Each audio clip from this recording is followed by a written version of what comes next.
The truth.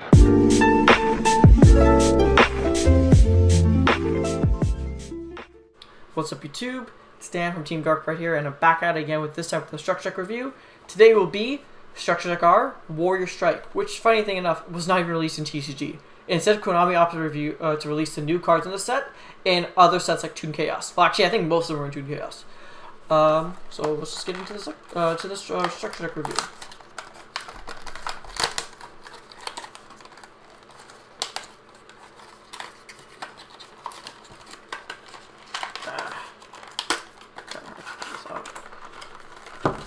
And there you go.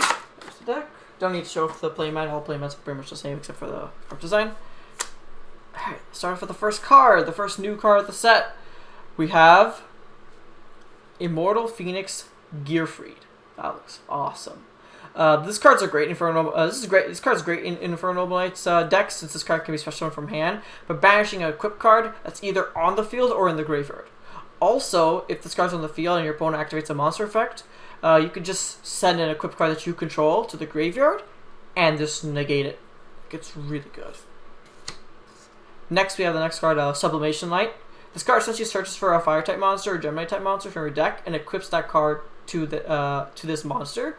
Additionally, if this card was destroyed while having Gemini monster equipped, you could special summon as many Gemini monsters as you want from the graveyard to the field. So it's just great to to get more cards from the graveyard to the field. It's just great. Next card is Inferno Knight Roland. This card acts as the main searcher for the deck, since you can equip this card as a equip spell, and if it leaves the field, like for example through Immortal Phoenix Gearfried's effect, then you could search for a Fire Warrior monster or one equipped spell card from the deck and add it to your hand in the end phase. Next, we have some reprints from the original Structure Deck, which is Phoenix Gearfried, Darkstorm Dragon, Evocator Chevalier, Heavy Knight of the Flame, Night Day Greffer, Blazing Wing Butterfly, Kema Critter Carbo Crab, that's a tongue twister, a Knight of the Red Lotus, Valkyrian Knight, which I think came out in Cosmo Blazer originally, Noble Knight Joan, a reprint of Blue Flame Swordsman, which is pretty interesting because last time we got to the TCG was for Legendary Collection Joey as well as a promo. Next up we have is Rose Warrior Revenge, which is a tuner monster, and which essentially this deck out of the box just allows you to synchro summon to cards like Infernoble Knight Charles from Rise of the Duelist. Next up you got the Extender, Gollenberg, and Fairy Tailrella, which is awesome in that parallel rare. Oh. And well, look at that! Not only is this an incredible reprint, it's also in parallel. Max C. Great reprint for OCG, seeing that Max C, well, it's banned for us in the TCG, but for the OCG, it's currently at 3. So this is a really good reprint.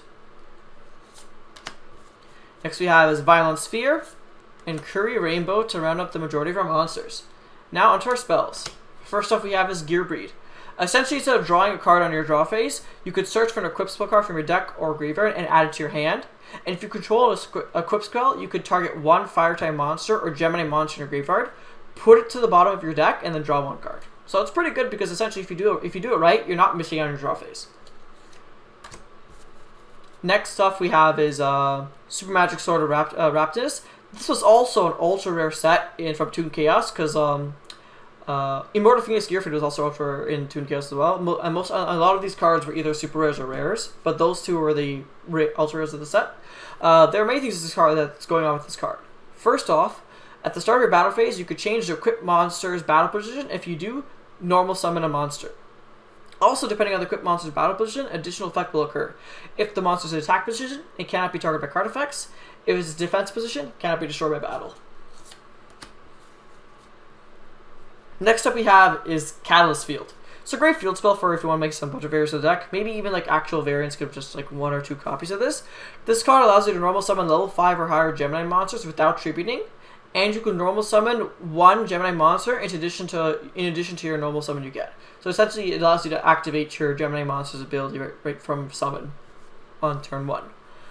Also, you can banish 1 Gemini monster that has its effects active and on the field and target 1 monster your opponent controls, destroy that opponent's monster until the end phase of your opponent's turn, which is pretty good at just getting rid of problematic cards.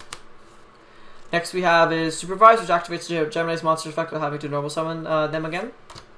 Next up we have is Assault Armor, Magnum Shield, Noble Arms of Destiny, which is a really good card. I kind of wish they just made more of the Noble Arms cards instead of Magnum Shield and Assault Armor. Like, we could have got a Noble Arms Caliber, and that would have been a really good, like, equip.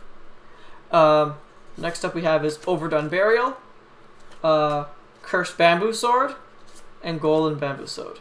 And then finally, we have Rhoda, which is just standard for every warrior deck, and also in Parallel Wear, which is pretty cool. And then we have Gemini Spark, Dark Factory Mass Production, Parallel Twister, which is an okay card. It's just send one spell trap you control, and then target one card on the field and pop it. Pretty decent. Now onto the trap cards. We have, first off, Gemini Ablation. What this does is, you could discard one card to activate one of the following effects. Special summon one Gemini monster in your deck, and its effects will also be activated. Alternatively, you can tribute one Gemini monster to special summon one Fire Warrior from your deck or hand. If the Gemini monster tributed had its effect activated, you can also destroy one card on the field. Next up, we have more trap reprints like Battle Guard Howling, Gemini Booster, Gemini Trap Hole, Rocket Hand, the Deep Grave, which in my opinion is a great super budget alternative to Ice Strike and Prison, as you could target one monster in your opponent's graveyard, and then on your standby phase, summon it to your side of the field. So you can activate it on your opponent's end phase, and then on the standby phase you can just get it. Get the card. Again, it doesn't do as well. It doesn't do like what IEP does in terms of like banishing one card to like also like remove another card from the field or whatever, and targeting wise. But it's still an alternative if you're looking for that, hey, reborn an opponent's monster onto your side of the field. Then that's a good card. Now we have two more cards to review.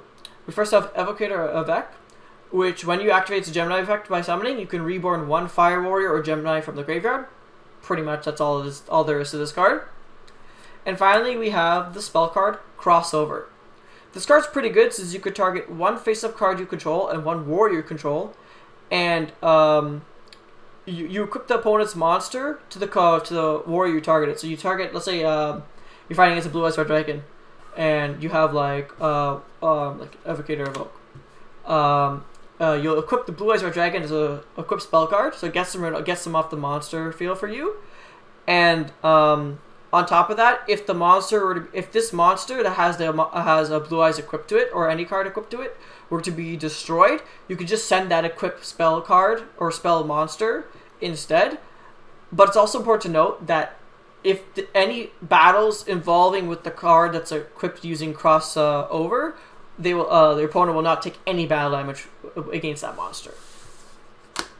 Overall, I think this deck is really solid, and it's a shame that we did not get this deck over here for the TCG. But that concludes this review of Structure Deck R Warrior Strike. This is Dan from Deem Dark Bright signing off. Peace.